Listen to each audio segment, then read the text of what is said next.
Hi everyone, in front of me I've got HONOR X5c Plus, and let me share with you how to check for the software updates on this device.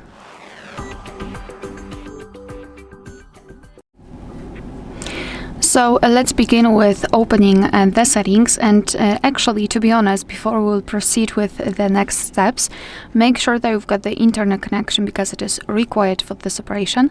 And simply for checking, you can use Wi-Fi or mobile data, it's completely up to you.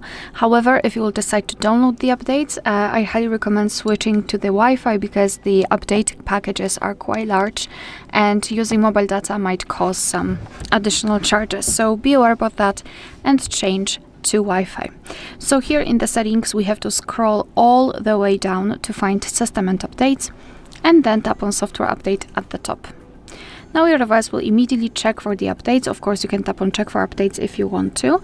And you can meet two different scenarios. This is the first one where your software is up to date and there is nothing to download. As you can see, we've got the relevant information.